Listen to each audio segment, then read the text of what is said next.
Bonjour tout le monde, c'est Claire-Lise. Voilà l'audio sur la famille, de mon point de vue, en lien avec l'énergie de juillet. Je me propose de passer un petit moment avec vous pour écouter à la fois de manière globale la famille, où on en est aujourd'hui, puis peut-être aussi qu'est-ce que nous dit ce mois de juillet dans ses profondeurs.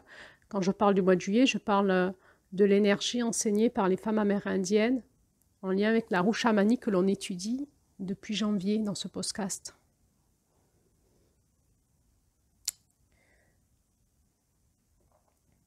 C'est une énergie particulière que celle qui nous est enseignée en ce mois de juillet, dans ce conte, celle qui aime toutes choses. C'est une énergie d'accomplissement.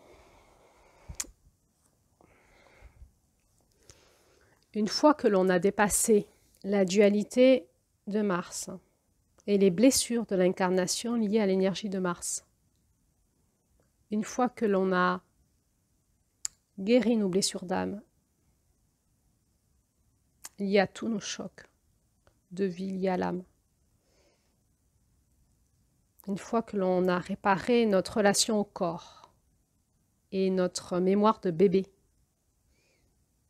que nous avons récupéré le potentiel de notre corps à rentrer dans la jouissance des sens et dans le discernement de l'énergie que dégage l'autre, et du coup dans le discernement du mensonge et de la vérité.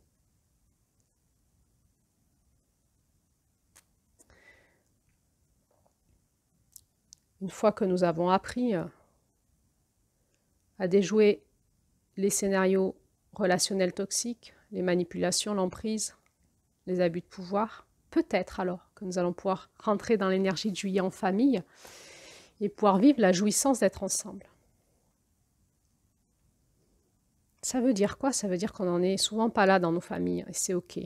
On bosse, ça bosse. Ça bosse dans l'humanité. C'est ça que ça veut dire, c'est qu'on est des êtres humains et on est en train de bosser toute notre blessure au masculin. Alors, on a plein de façons de regarder les choses. On peut le regarder sous le prisme du patriarcat et qu'on est en train de sortir d'un monde patriarcal qui a, dans l'excès du masculin, a blessé les femmes et les enfants et a blessé les hommes aussi de ce fait-là. Et que nos familles sont le reflet de ça et que nous sommes en train de nous réparer de ça. Les hommes, eux, en lien avec les femmes et les enfants et leur place dans la famille. Les femmes dans leur place dans leur couple, dans leur famille et dans la société. Et les enfants dans tout ça évoluent. On est dans les nouvelles générations aujourd'hui. Vous avez vu que nos enfants, ils ont changé par rapport à nous. On est dépassé par l'évolution, ça va vite. Et qu'est-ce qui fait que nos enfants changent? Il y a plein de choses. Mais déjà, le fait que les femmes travaillent, que quand la femme elle est enceinte, elle est active, etc. Et qu'il y a un remaniement dans l'énergie familiale du masculin et du féminin, l'enfant, quand il arrive au monde, il est dynamisé d'une autre façon. Alors, de toute façon, quand il y a changement, il y a toujours des gens qui vont dire c'était mieux avant, il y a toujours des gens qui disent c'est mieux maintenant, et il y a toujours des gens qui disent on est en changement, en transition, il faut retrouver un équilibre et ça sera mieux après. Et moi, je suis plutôt des gens qui disent attention, nous sommes en déséquilibre, c'est normal que ça fluctue, il faut laisser, et ça sera mieux après. En même temps, quand on voit l'évolution de notre société, il y a toujours eu des choses bien, des choses en déséquilibre, et chaque génération a eu sa souffrance, j'ai envie de te dire, et son rééquilibrage à faire. Donc ça sera mieux après, je ne sais pas. En tout cas, c'est mon espérance. Ça sera différent. En fait, ça va très vite dans l'évolution de nos liens relationnels, affectifs et familiaux. Du coup, ça va très vite. Donc, il y a un audio bonus sur l'évolution des couples et du coup aussi de la famille dans la société française qui sera diffusé plus tard. Et en attendant, ce que je peux quand même vous dire, c'est que la grande évolution de nos familles, c'est la femme qui reprend le travail, les enfants qui vont chez la nounou, et puis les familles recomposées, bien sûr, et puis les enfants des familles homosexuelles qui sont issus soit de dons de sperme, ou soit de mères porteuses. Et puis maintenant, on arrive dans les enfants des couples où il y a du transgenre. On arrive donc aussi à des enfants qui sont des bébés éprouvettes. Donc ça bouge pas mal, ça brasse pas mal, ça évolue pas mal. Donc qu'est-ce que c'est qu'être un enfant bébé éprouvette? C'est avoir été conçu dans un laboratoire, dans une éprouvette. Et puis d'avoir été ensemencé, d'avoir été congelé. Et d'avoir été ensemencé avec plusieurs autres petits embryons. Et parfois, il n'y a que soi-même qui avons tenu et tous sont morts, partis, n'ont pas tenu, n'ont pas pris. Ou peut-être qu'il y a eu un jumeau qui a tenu, du coup on est né à 2 jumeaux. Enfin, on est jumeaux ou triplés. Ça nous arrivait en réanimation néonatale d'avoir des triplés bébés éprouvettes. Quadruplés, ça peut arriver aussi. Il y en a 4 qui ont pris et finalement, les parents ont voulu les garder les 4. C'est rare, mais ça arrive. Ça pose plein de questionnements en termes ontologiques, du sens de la vie des personnes. Certaines consultent. Et soit des ressentis dans le corps bizarres, dans la mémoire cellulaire, soit des questionnements sur leurs origines. Ça, c'est vraiment nous ramener à la notion corps et à la mémoire du corps.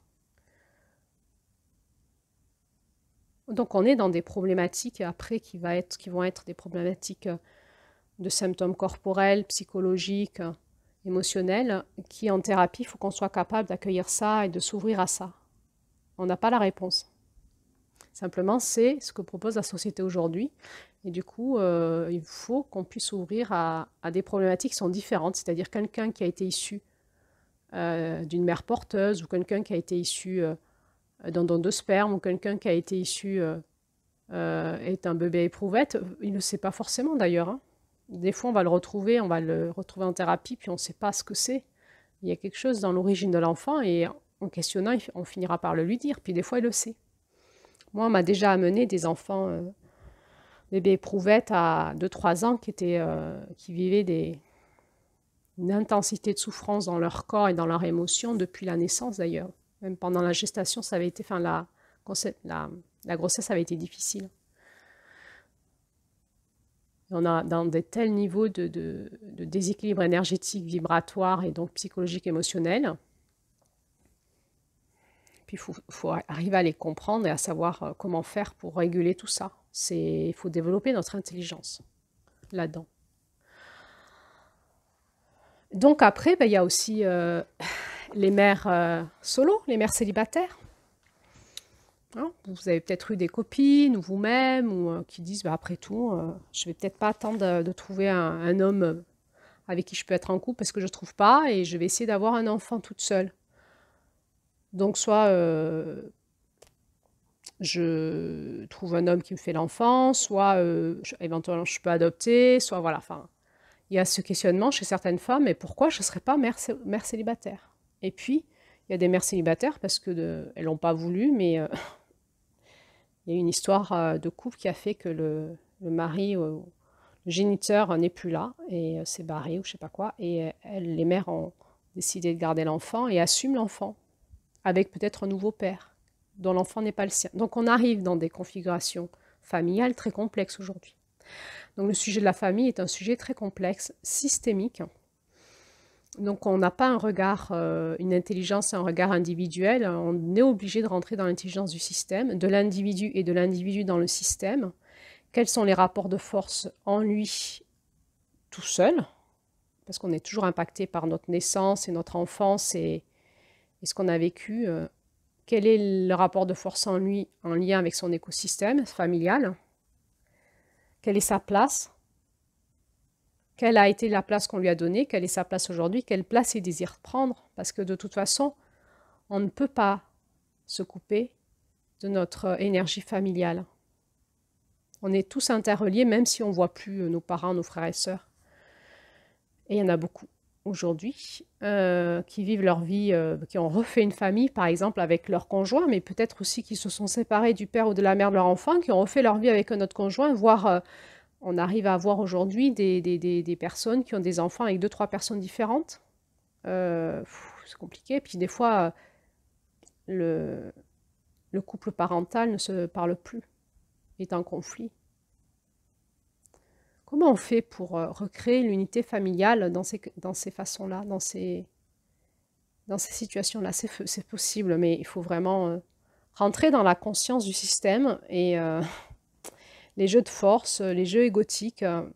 Et de toute façon, c'est toujours le même chemin. Il y aura un chemin de conscience, de lâcher son ego, de lâcher la dualité et d'aller voir qu'est-ce qui s'est passé, de prendre conscience de ce qui est juste pour soi et ensuite juste pour sa place dans l'écosystème, puis ensuite travailler son mois de juillet, c'est-à-dire reprendre sa place dans son énergie familiale. Comment je peux être un papa et une maman en ayant des enfants avec 2-3 hommes différents, un peu dispatchés dans des familles recomposées ou en étant maman solo, ou... enfin tout ça c'est très complexe.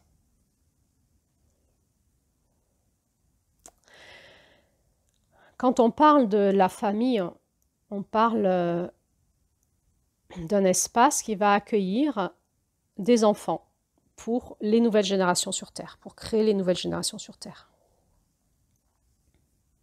Quel espace on crée pour accueillir ces enfants? Ça peut pas être, hein, quand on parle de l'énergie familiale, de la famille, ça peut pas être une énergie égocentrique. On ne peut pas faire des enfants pour soi. C'est pas possible. En fait, ça c'est pas possible sur Terre. On fait des enfants pour la Terre. On fait des enfants pour l'humanité. On fait des enfants pour demain. On fait des enfants pour eux. On ne fait pas des enfants pour nous. Sinon, c'est de l'emprise. On devient un parent coyote et on demande à l'enfant de nous servir. Et on va le bouffer.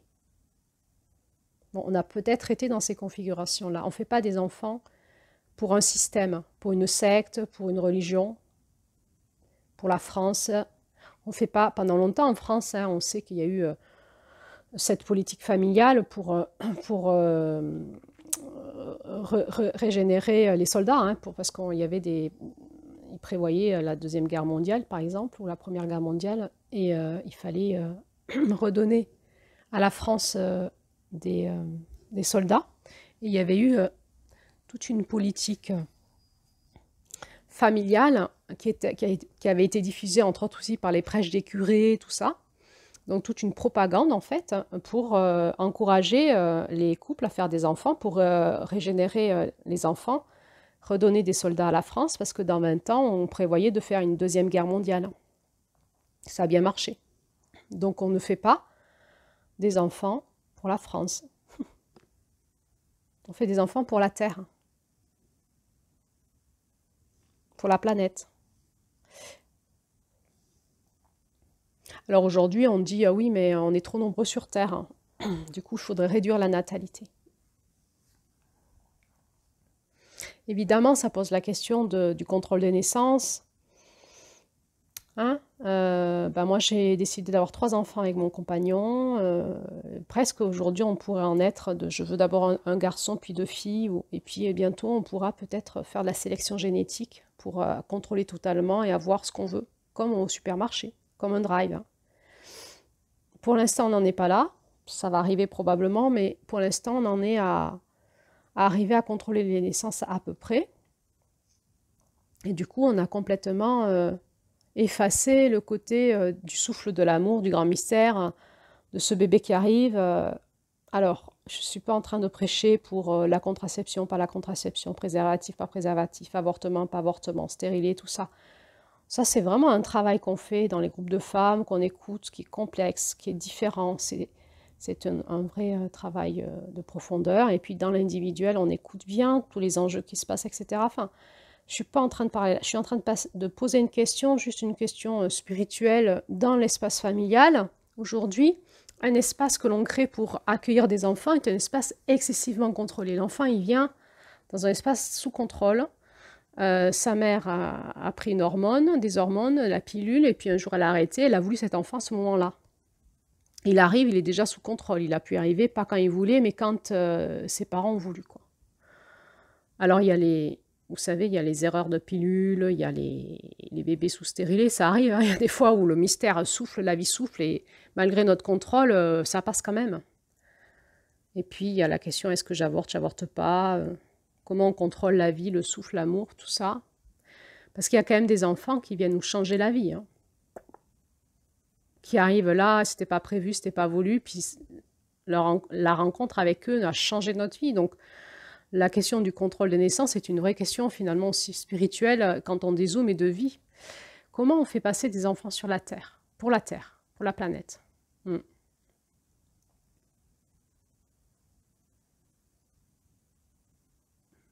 Est-ce que vous savez, par exemple, que la fête des mères a été créée par le gouvernement français pour encourager les mères à avoir des enfants et à les honorer dans leur fonction de mère poule, de mère pondeuse, en fait. C'est hyper intéressant de voir l'évolution en France. J'avais vu un reportage là-dessus, je ne sais plus comment il s'appelait, que j'avais vu sur Internet. L'évolution en France, je ne sais plus c'était de quoi, de la femme, de la maternité, depuis le début du 19e siècle jusqu'à aujourd'hui. Et comment tout avait été contrôlé par l'État, en fait. Jusque dans les maternités, etc. L'influence des lobbies, bref, un grand questionnement de femmes. Comment on arrive à contrôler ça de manière naturelle? Est-ce qu'on en a le contrôle? Qu'est-ce que dit la vie en nous? C'est vraiment des questions de femmes, de retrouver notre liberté à être femme, et pas être femme et être mère, mais pas sous emprise d'une intelligence masculine, quelle qu'elle soit, la nôtre, ça peut être aussi, mais d'être vraiment libre d'être femme, libre avec notre utérus, libre avec le souffle de la vie qui est à l'intérieur de nous, la puissance du féminin dont on est porteuse. Et ça, on le verra peut-être dans les mois qui arrivent, là où on va basculer dans la puissance du féminin.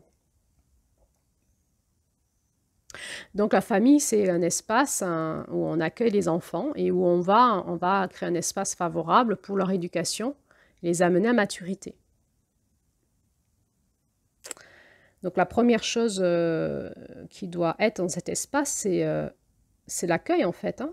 Est-ce qu'on accueille un enfant en lui disant « tu te formates à notre famille et tu fais ce qu'on te dit de faire et tu t'adaptes » Ou est-ce que c'est l'inverse? C'est le groupe qui dit « bienvenue à cette nouvelle personne qui arrive dans notre famille » et cette personne va changer notre équilibre systémique. Et c'est une nouvelle âme, il va se passer des choses, vous savez.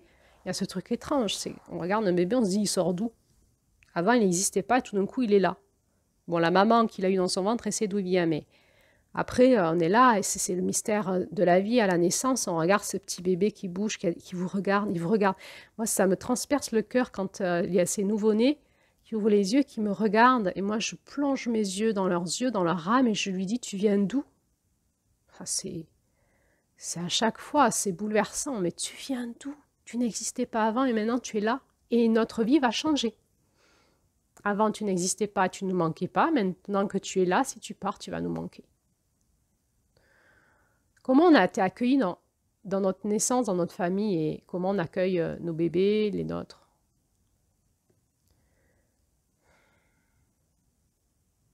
Et on fait de la place. Quelle est la place? Quelle place vient prendre cette âme dans notre famille, dans notre écosystème? Donc, premièrement, la famille, c'est vraiment un espace d'accueil et de protection du vulnérable. Hein. Il va y avoir des enfants qui vont être fragiles et vulnérables, qu'il va falloir faire arriver à maturation. Et on s'engage en tant que parents à s'en occuper jusqu'à qu'ils soient matures pour partir de manière indépendante dans la vie.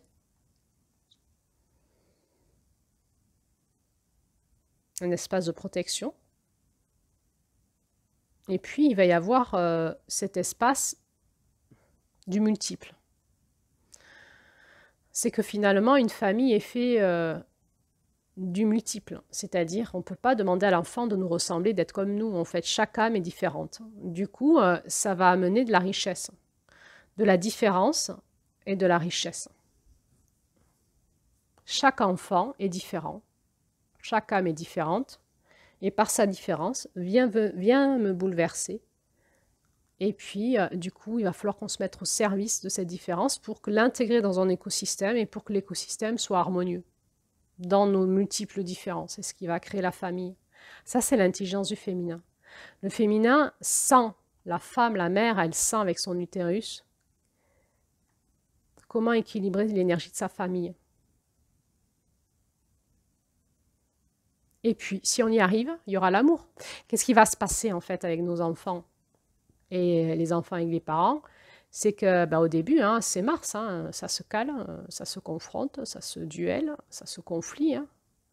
Il y a des fois des démarrages avec des enfants, c'est compliqué. Ils dorment pas, ils pleurent, ils ont de l'eczéma. Les parents ont envie de les balancer par la fenêtre, n'en peuvent plus, n'aiment plus leur enfant, c'est insupportable. Ils sont épuisés, les enfants épuisent les parents. Enfin, c'est pas toujours simple. Il peut y avoir cet espace comme ça de confrontation entre les âmes, les énergies, et l'enfant il vient remanier aussi l'énergie des parents. Hein. Ce sont des maîtres, nos enfants. Ce sont des maîtres de vie. C'est de l'énergie de vie. Hein. Elle est comme elle est. Hein. Des fois, elle est pleine de colère. Des fois, elle est pleine de tristesse. Des fois, il y a de la maladie qui est là. C'est pas quand on a un enfant ce qui va se passer. Ça vient bouleverser. C'est la vie qui vient nous bouleverser. Qui vient nous bouleverser, nous bouger. Hein. L'enfant vient nous faire grandir. Et si on ne veut pas grandir, on va le formater. Avec un masculin très rigide, on va dire c'est comme ça, c'est pas autrement. Dans notre famille, c'est comme ça. Et on va le punir, on va le formater jusqu'à qu'il prenne l'onde de forme de la volonté maître qu'il a dans la famille, de l'emprise familiale. Et puis donc, il y a cet espace d'amour, parce qu'il y a un moment, il y a les âmes aussi de nos enfants qui viennent confronter notre âme, hein, Avril, hein, et ça va nous bousculer, il vient nous bousculer dans nos profondeurs. Ce petit vulnérable, il vient des fois nous bousculer dans nos profondeurs, dans notre propre enfant intérieur, j'ai envie de dire. Et puis, il va y avoir nos corps qui sont remaniés. Le corps de la maman déjà, puis tous ces enfants qui veulent des câlins, qui viennent nous dire « je t'aime », qui viennent nous mettre, nous veulent nos bras, ou tout d'un coup on est papa et tout d'un coup on se retrouve à être très câlin parce qu'ils ouvrent notre tendresse. Hein. L'enfant il vient nous solliciter dans notre féminin, dans notre espace de douceur, de tendresse. Pas toujours, des fois on a envie de les taper. Hein. Ils viennent nous bousculer là-dedans. Ils viennent vraiment, c'est vraiment l'enfant, c'est l'énergie alchimique qui vient travailler les parents pour se réinformer à quelque chose de plus vivant, qui nous fait tendre à aller vers l'amour. L'enfant, il vient nous mettre de l'alchimie pour nous aider à aller dans l'amour, il nous transforme, cet enfant. Il est mon maître. Et du coup, il y en a plusieurs à plusieurs âges, et c'est pas simple, tout ça. Et puis des fois, il y a plus de filles, des fois, il y a plus de garçons, des fois, c'est équilibré, et puis... certains enfants font alliance avec le père, d'autres avec la mère, et ça peut commencer à créer des tensions dans le couple. Et en fait, c'est tout un foyer alchimique qui se cherche pour... c'est de l'énergie de vie, masculin-féminin, et comme ça, dans des courants en fonction des âmes, et des caractères, et des pensées, des trucs de chacun, qui fait que la famille est un espace systémique qui essaye de s'équilibrer en permanence. Et puis, ce mois de mai, hein, où il y a les sens qui s'éveillent, hein, un petit bébé c'est tout doux, on a envie de lui faire des bisous, on a envie de lui donner des mots doux, c'est trop chouchou quand on met notre doigt dans sa bouche et qu'il nous tète, quand on le voit téter son petit poing, et en même temps, hein, jusqu'où on va, dans cet éveil des sens aussi, nous avec lui, ce questionnement des limites, de la protection du vulnérable, et cet enfant qui est que sens, hein, qui s'éveille, ce bébé qui s'éveille au sens. Et on va lui, par les jouets, par les jeux, par l'observation de ce qu'il est, on va lui apprendre à éveiller son sens, et il va éveiller nos sens aussi. Et petit à petit, on va apprendre à jouer avec eux, et ça va réveiller notre enfant intérieur. Hein. Les enfants, ils viennent nous bousculer dans notre enfant intérieur, dans notre capacité à jouer ou pas avec eux, le temps qu'on se donne aussi à ça. Et puis, le mois de juin va arriver, confrontation à l'espace génétique. Oh, il me ressemble, elle me ressemble, c'est insupportable. L'effet miroir, elle ressemble à ma mère, à mon père, à ma belle-mère, mon beau-père, à la tante, au truc. Tu ressembles à ta tante que je déteste, etc., etc. Et puis l'enfant va grandir. Est-ce qu'il a envie de ressembler à la tante, à la mère? Est-ce qu'il a envie qu'on l'enferme là-dedans? Il est lui, en fait. Il va y avoir... son épigénétique va se mettre en route. Hein. C'est par les forces de vie à l'intérieur de lui qu'il va déjà reprogrammer son ADN. Il va, par l'expérience, et l'expérience qu'il va vivre dans sa famille, il va pouvoir vivre son épigénétique et remodeler les gènes comme c'est bon pour lui, en fait, et comme c'est bon pour son âme. Comme c'est bon pour sa jouissance, pour sa joie. Donc n'enfermons pas nos enfants dans des cases, en fait. On les tue en faisant ça. Et puis, il faut qu'on puisse comprendre en fait de quel talent sont faits nos enfants, de quel don il les a amenés là-dedans. Hein. Juin a amené l'enfant à rayonner sa propre lumière. Est-ce qu'il est plutôt artistique? Est-ce qu'il a plutôt du génie?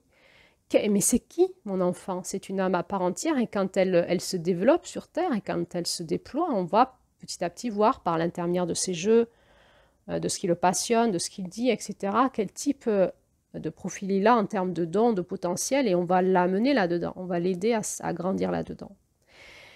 Et on va arriver à cette énergie de juillet, qui est l'énergie de l'amour. On va pouvoir s'aimer entre nous.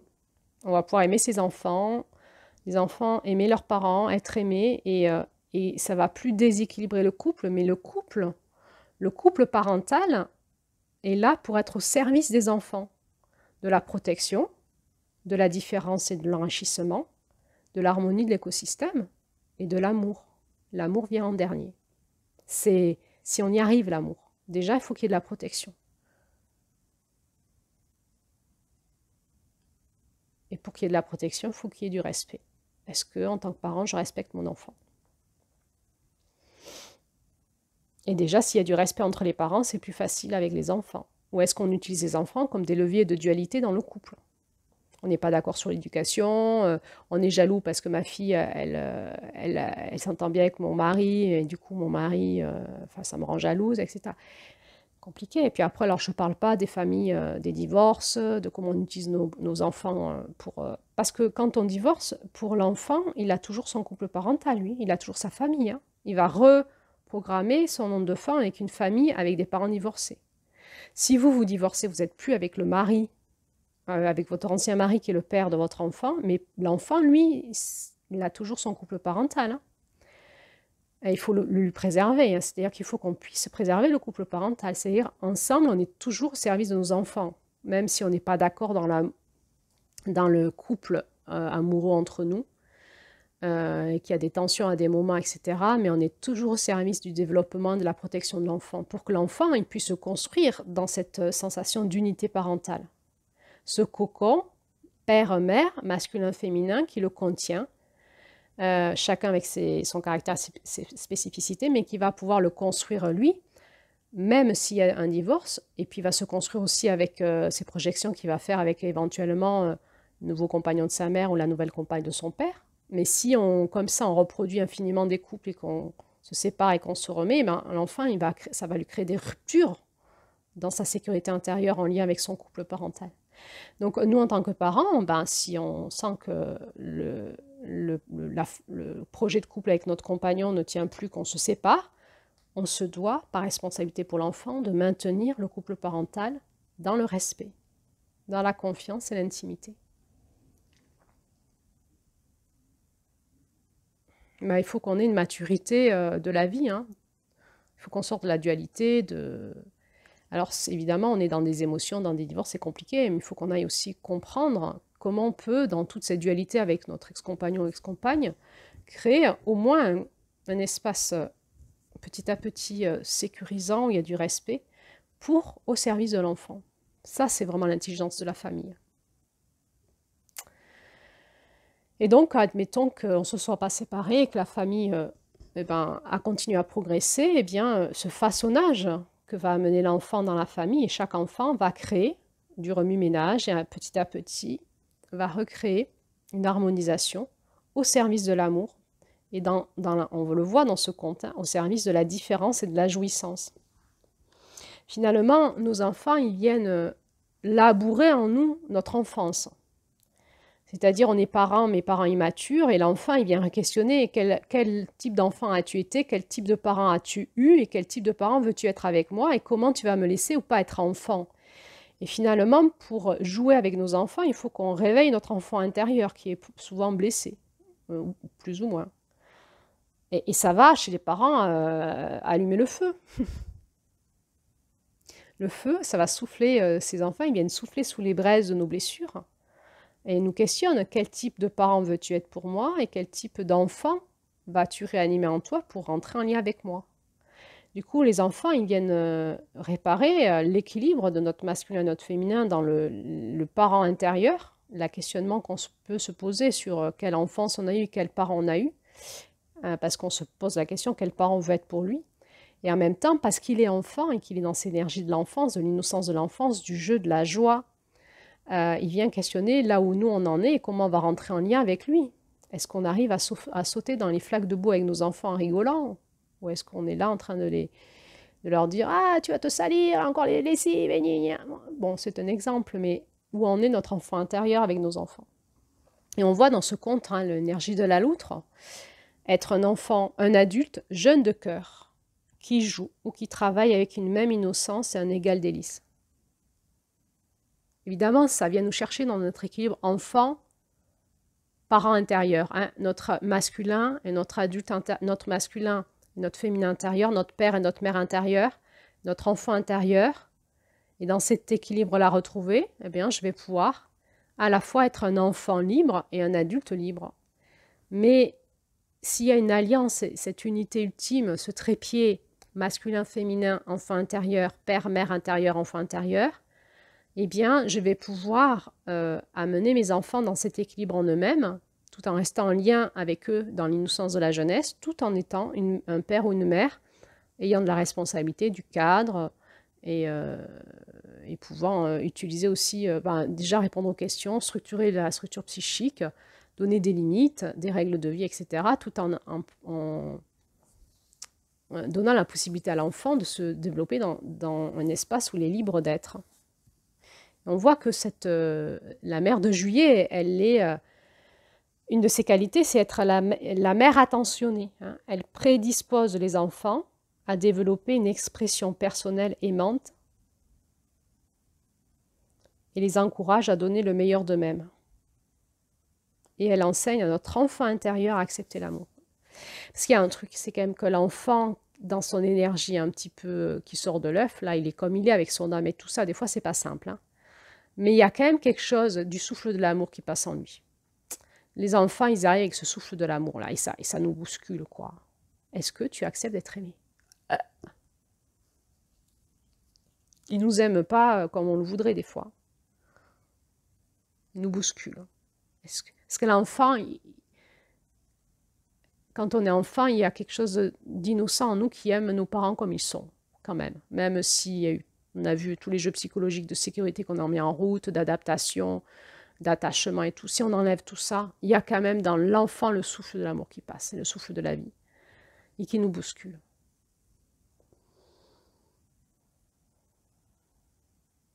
Elle prédispose les enfants à développer une expression personnelle aimante. Comment je peux aider l'enfant à se développer dans l'expression de l'amour en lui?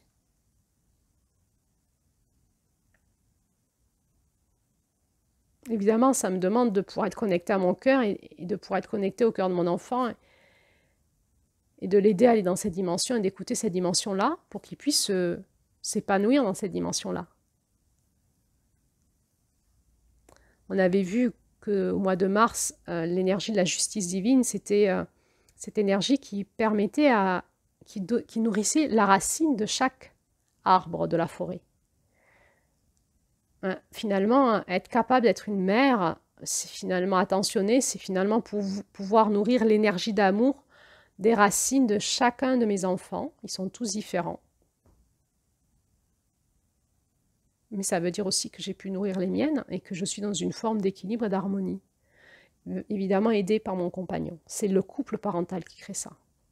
Et donc, il y a quelque chose qui doit déjà être acquis dans l'équilibre et l'harmonie du couple amoureux et du couple, j'ai envie de dire, structurel, c'est-à-dire comment on s'organise dans la vie de tous les jours, pour qu'on puisse être un couple parental qui amène les enfants à se développer dans ce respect, cette protection, cette jouissance de la différence. Qu'est-ce qui fait que tout d'un coup, dans une famille, on s'éclate ensemble, on fait des jeux ensemble, petits et grands, en vacances, par exemple, ou le week-end, c'est qu'on est tous ensemble, ça c'est important. S'il y en a un qui ne vient pas, on n'est pas bien. On est toujours là en train de dire « Allez, viens avec nous, viens jouer avec nous. Oh non, j'ai pas envie, je veux lire.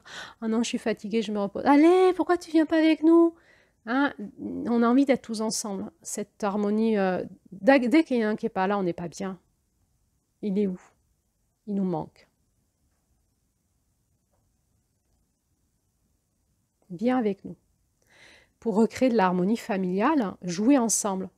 Et là, c'est un truc fabuleux parce qu'on va mettre un cadre, des règles, une structure, une règle de jeu, un truc, et puis on va jouer ensemble. Chacun dans sa différence. On va faire attention aux petits, aux grands. Il peut y avoir des ados, des petits, des moyens, des grands, des adultes, des grands-parents, et on joue ensemble. Et là, il va y avoir un moment, quelque chose de fabuleux qui se passe. L'énergie de la jouissance dans nos différences. C'est là, on est totalement dans l'énergie du féminin, l'harmonisation, du collectif.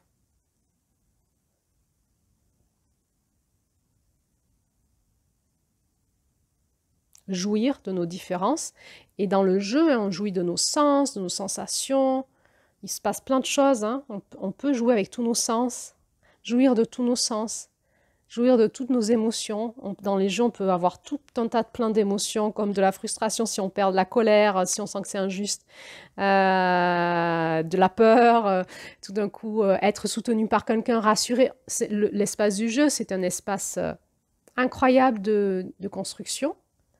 Et s'il est mené à bien par des règles de jeu qui protègent et sécurisent, et si on peut apprendre à nos enfants à gérer leur frustration, à gérer leur colère, leur peur, etc., et apprendre par le jeu aussi l'intelligence du soutien, du groupe, de l'équipe, de aussi rigoler des confrontations d'adversité qui n'est qu'un jeu, qu'à la fin on peut se serrer la main et que tu n'étais pas mon ennemi, mais tu étais mon valeureux adversaire.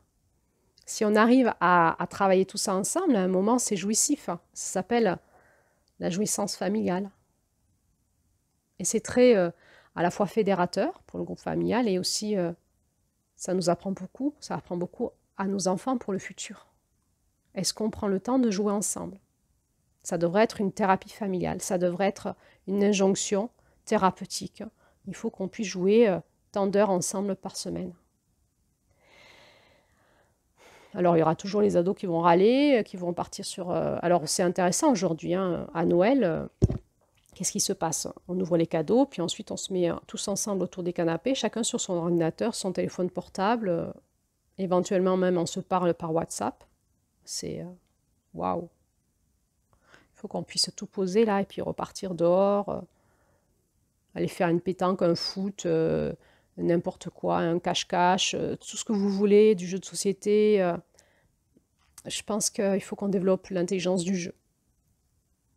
Et du jeu où tout le monde, adapté à tout le monde aussi.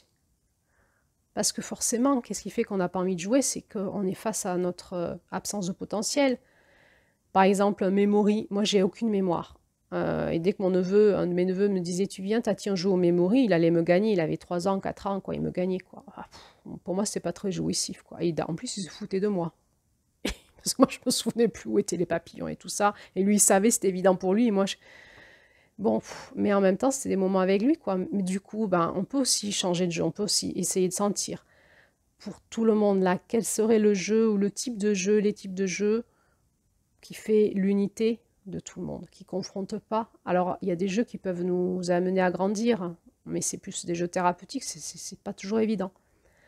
Mais si on veut passer un moment de joie, un moment d'unité, trouvons des jeux qui nous unifient et qui font que tout le monde, tous, ils sont tous joyeux en le faisant. Et on a envie d'y retourner et ça fédère. Que tout le monde trouve sa place, que tout le monde soit accueilli, que tout le monde ressorte avec de la joie.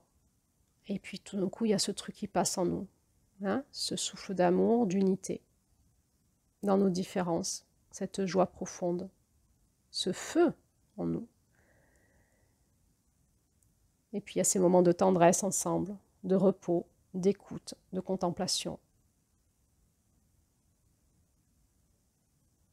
Et puis on va bêcher hein, notre potager, notre terre. Il y aura des moments où on va travailler ensemble, on va faire les devoirs, on va éventuellement faire un jeu de mémoire à celui qui n'a pas de mémoire.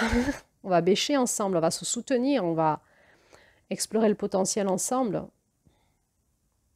Le ensemble, la famille, elle vient nous proposer le ensemble. Alors on dit qu'on n'a pas choisi notre famille, on choisit nos amis, on n'a pas choisi notre famille. C'est très vrai, enfin sur un certain plan. Peut-être c'est pas vrai sur notre plan. Mais sur ce plan-là qui vient nous confronter, où on ne peut pas blairer notre frère, notre sœur, notre père, notre mère, notre grand-père, notre oncle, notre tante, c'est OK en fait.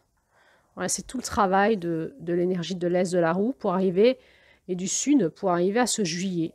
On n'est pas obligé. On n'est pas obligé. Simplement, le mois de juillet nous pose la question, vous en êtes où ensemble dans votre équipe familiale? On peut juste constater, ben, on en est encore au mois de mars. Ah, là, on en est au mois d'avril. Est-ce qu'il y a eu de l'inceste? Est-ce qu'il y a eu des attouchements? Des viols? Est-ce qu'il y a des secrets de famille? Est-ce qu'il y a de l'emprise dans votre famille, des non-dits? Est-ce qu'il y a de la maltraitance psychologique, physique? On en est où ensemble? Est-ce qu'il y a du respect? Est-ce qu'il y a de la confiance entre nous? Est-ce qu'on arrive à aller dans cette intimité que le jeu nous propose, par exemple, ou que les conversations familiales nous proposent, dans l'écoute respectueuse des différences? Il y aurait vraiment une intelligence. Moi, je me dis, en tant que thérapeute systémique, quand j'anime des groupes et que je vais travailler la cohésion du groupe en proposant des activités et toute une intelligence dans le séminaire, par exemple, de plusieurs jours, je rêverais de pouvoir faire ça avec ma famille. Pourquoi on n'a pas ce potentiel de danser ensemble, de prier ensemble, de chanter ensemble, de faire des jeux, des devinettes, de faire un feu de camp ensemble, des cercles de parole ensemble, enfin toute une dynamique. On préfère des séminaires de 5 jours en famille pour s'entraîner à recréer l'unité familiale avec tous les enfants jusqu'aux grands-parents. On en est aujourd'hui, on en est que on essaye les cousinades, on essaye. Et comment on se sent dans les mariages, voilà, parce qu'il y a la famille stricte et élargie. On en est là, c'est ça que je veux dire, on en est là. Et le mois de juillet nous invite à progresser, en tout cas individuellement, dans notre place individuelle, dans notre famille, dans la conscience qu'on a de comment on est avec nos enfants. Est-ce qu'on peut en parler en couple? Est-ce qu'en couple, on est unis pour soutenir nos enfants? Ou est-ce qu'on est déchirés? Et que des gens sont en dualité dans notre couple, en lien avec l'éducation des enfants ou le caractère de l'un ou de l'autre. Comment on arrive à parler ensemble en couple de comment on fait avec notre fils, notre fille, les études, tout ça? Est-ce qu'on est dans une unité parentale au service de l'enfant ou pas?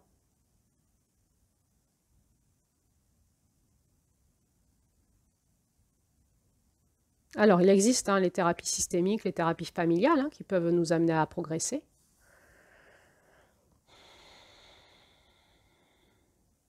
Il peut y avoir des familles qui ont, comme les couples, il y a des couples qui consultent pour avancer en coaching de couple, pour avancer dans leur dynamique de couple. Il peut y avoir des familles où il y a cet amour qui les fédère, ce souffle d'amour qui est quand même là, mais qui sentent qu'ils n'y arrivent pas et qui font de la thérapie systémique et familiale. Parce que la complexité, c'est qu'il y a aussi les lois familiales, il y a les ancêtres qui sont là. Et dans la dynamique transgénérationnelle, c'est très complexe et on peut avoir besoin d'un professionnel parce qu'il y a des choses qui bloquent. Ou juste pour équilibrer, pour réapprendre à s'harmoniser, à jouer ensemble, pour entendre ce que l'on ne peut pas dire. Est-ce qu'il y a un secret? Est-ce qu'il y a eu un traumatisme? Est-ce qu'il y a quelqu'un qui n'a pas le droit de parler? Et on peut créer des espaces où on se permet de se dire les choses. Et c'est très confrontant parce que quand on propose la thérapie systémique et familiale, il y a beaucoup de personnes qui disent non. C'est déjà un don d'amour de dire à l'autre, oui, je vais venir avec toi faire la thérapie systémique et familiale.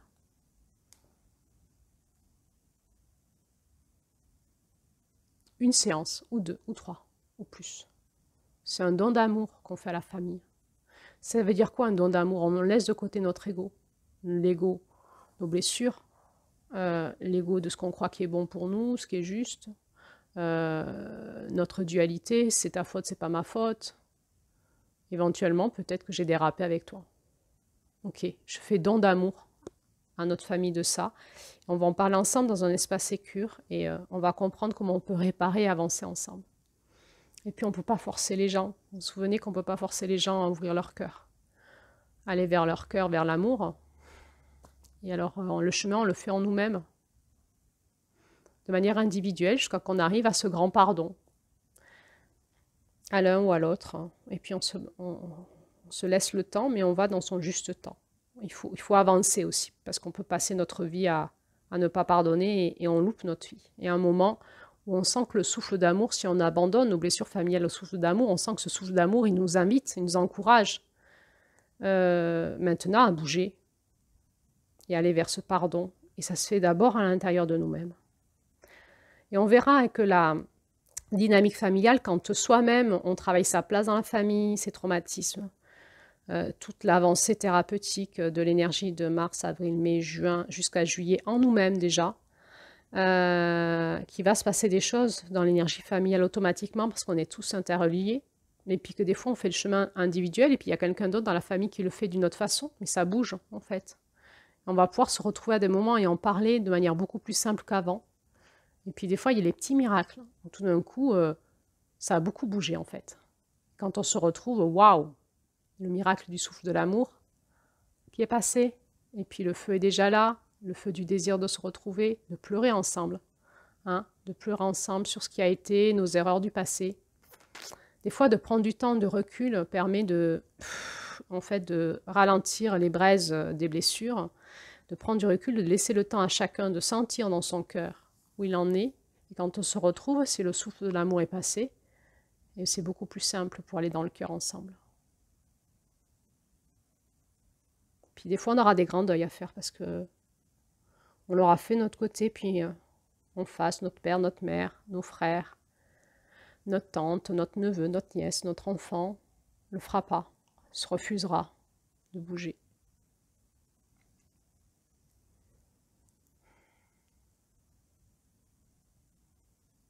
Peut-être que finalement, le don suprême, c'est le deuil de nos attentes. Et peut-être c'est ce qui nous libérera à ce moment-là. Je n'attends plus l'amour avec toi. Ok. J'en ai fait le deuil, j'en ai souffert, je l'ai attendu, je l'ai voulu, j'ai essayé, et à un moment, pouf, ben je lâche. C'est fini. Il y a ce féminin qui arrive qui dit c'est fini. Tu as fait tout ce qu'il fallait faire. Tu peux t'arrêter. Il faut laisser faire maintenant la vie. Tu peux te reposer. Il n'y a plus rien à faire.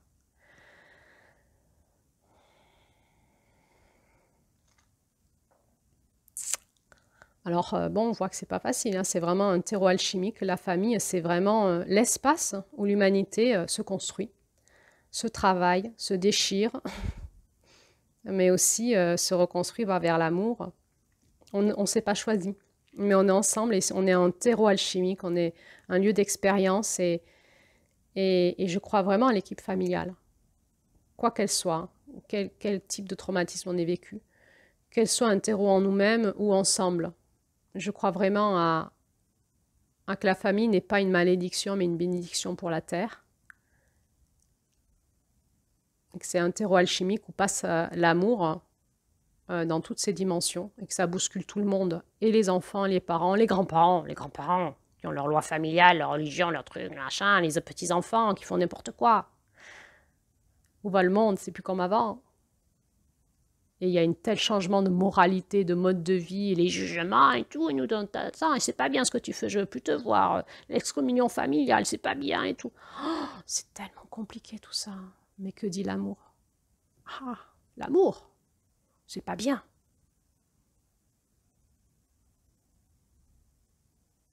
Puis des fois, quand certaines personnes meurent, ça va mieux. Ouais. Quand on attend que nos grands-parents meurent avec espérance de soulagement, c'est qu'il y a c'est qu'il y a du féminin qui doit passer là, parce qu'il y a du masculin qui est un peu trop lourd là. Faut que ça dégage, pour qu'on puisse respirer de nouveau. Ok. Alors j'espère que par cet audio, je vous ai transmis mon amour de la famille.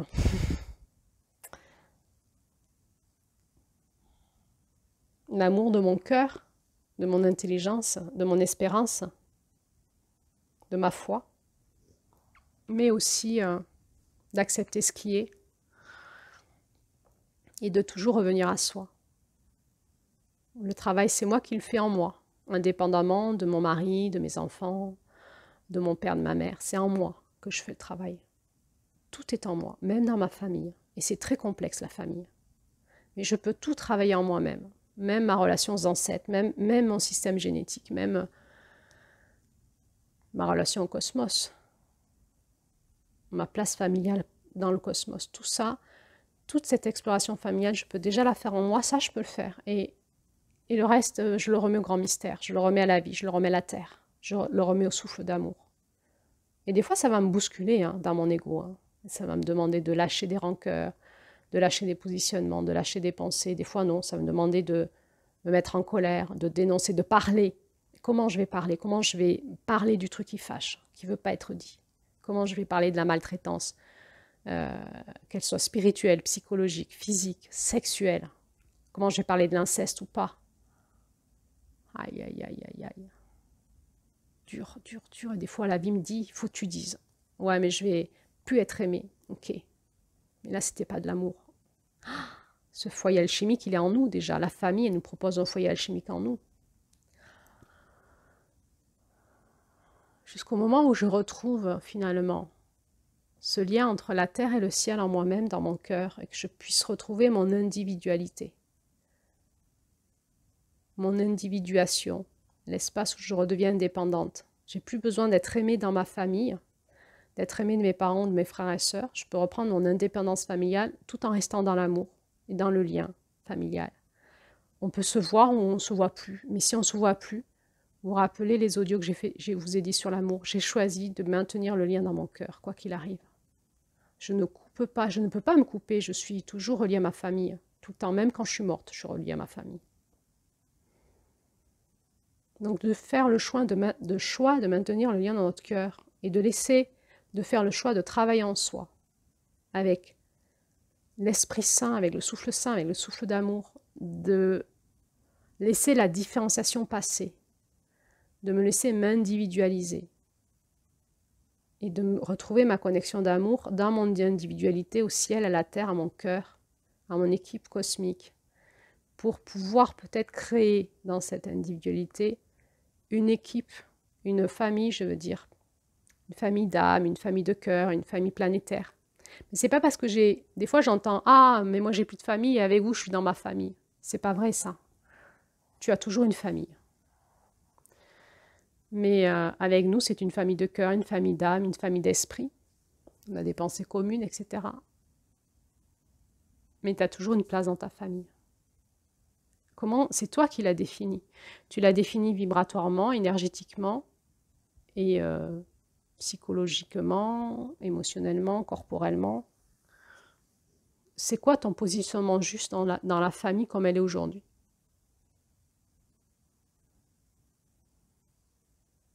Tu peux ne plus aller voir tes proches pendant un certain temps, voire pendant très longtemps, mais dans une conscience de protection, de protéger son vulnérable, de prise de recul, de ne pas alimenter les braises de nos blessures, de nos dualités, de nos dysfonctionnalités.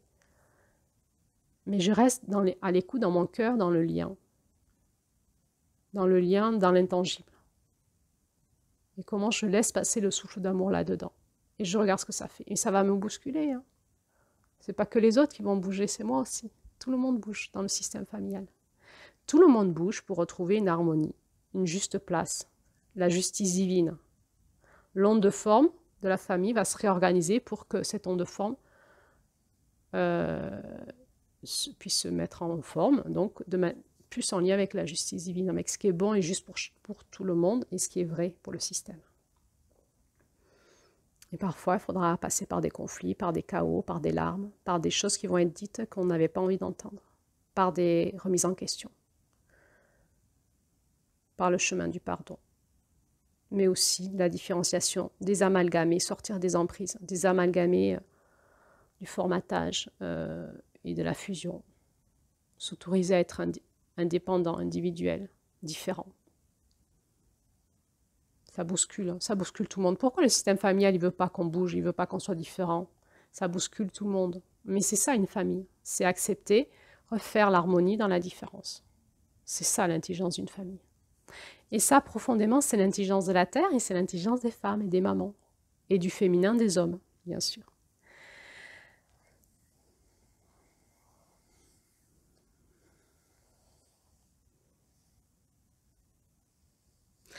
Alors voilà, quand on a une famille, quand on a des enfants, eh bien, c'est pas pour nous. C'est pour tout ça. Ça va nous remanier. Mais on le fait aussi pour finalement pour la Terre, l'intelligence de la Terre, l'intelligence du cosmos. Il y a des êtres qui passent sur Terre à travers nos ventres de femmes. Et nous, en tant que famille, on va les amener à maturation dans leur potentiel. Mais on ne sait pas quel est le destin de nos enfants. On va les accompagner quand ils sont petits pour les amener à être prêts quand ils vont prendre en main leur destin. Peut-être qu'on les soutiendra encore jusqu'à notre mort, qui sait. C'est ça, avoir des enfants. Et c'est accepter de se laisser bouleverser. À l'intérieur de nous, dans notre couple, dans notre vie. Et les enfants, ils changent notre vie.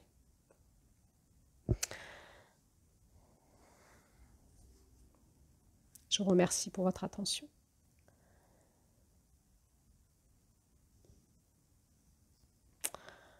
Et une fois qu'on a dit tout ça, eh bien, on va, comme la famille nous parle de la jouissance des différents plaisirs, dans le respect des limites, dans le respect des cadres, des limites de la vie, des lois de vie, et qu'effectivement, on va dans cette jouissance des sens ensemble, du plus doux, du plus vulnérable du bébé jusqu'à l'ado un peu rêche et revêche, qui pue et qui vous dit dégage de là.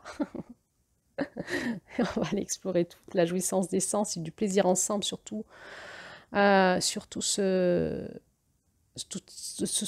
toutes ces couleurs, sous toutes ces dégradés de sens et de couleurs avec tout le monde. Eh bien, il peut y avoir des dérapages. Donc, on va parler maintenant de la sexualité.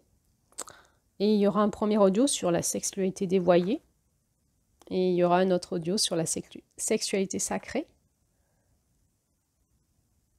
Et probablement que je vous ferai un audio qui vous présentera qu'est-ce que c'est que le tantra dans toute cette dynamique-là. Merci, à bientôt pour la suite.